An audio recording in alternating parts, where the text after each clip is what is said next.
আমার জীবনে প্রথম চাঁদ রাতে গরুর হাটে গেলাম। সবাইকে আসসালামু আলাইকুম। আমার মতো কে কে চাঁদ রাতে গরুর হাটে যেতে পেরেছেন? চাঁদ রাতে সন্ধ্যায় খুব বোরিং লাগছিল, কারণ কুরবানি ঈদে চাঁদ রাতে হাতে মেহেদি দেই না। কুরবানি দেওয়ার পর সব কিছু ঝামেলা শেষ করে তারপর হাতে মেহেদি দিই, যার কারণে চাঁদ রাতে সময় কাটছিল না। তো সবাই মিলে চিন্তা করলাম এতটা বোরিং ফিল করা থেকে যাই গরুর হাট থেকে ঘুরে আসি। সার্কিট হাউস মাঠ আমাদের বাসার খুব কাছাকাছি। তো সবাই মিলে বেরিয়ে পড়লাম গরুর হাট দেখার জন্য।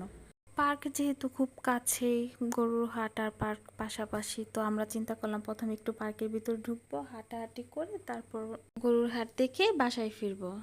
তো আমরা প্রথমে পার্কের ভিতরে ঢুকলাম। তো আমাদের এই ছোট্ট অদি প্রথমে খুব দৌড়াদৌড়ি নাচানাচি করছে।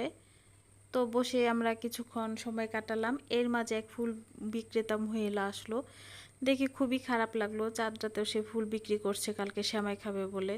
তো আমার ফুল নিতে ইচ্ছা করে নাই, আমি ফুল নেইনি। আমি মহিলাকে যতটা পারলাম হেল্প করলাম। তো হাঁটাহাঁটি শেষ করে আমরা এখন যাচ্ছি গরু ছাগলের হাটে।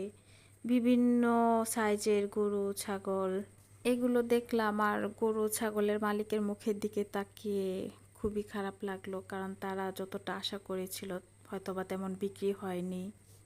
এগুলো দেখতে দেখতে সময় যে কোন দিক দিয়ে পার হলো টেরই পাইনি। তো রাত হয়ে যাচ্ছে, যার কারণে বাসায় ফিরতে হচ্ছে। কিন্তু বাসায় থেকে বোরিং ফিল করাটা সম্পূর্ণভাবে কেটে গেছে। ঘোরাঘুরি করে খুবই ভালো লাগলো। আমার জীবনে এক নতুন অভিজ্ঞতা হলো চাঁদ রাতে গরুর হাট দেখা। তো সবাই ভালো থাকবেন, সুস্থ থাকবেন। আল্লাহ হাফেজ।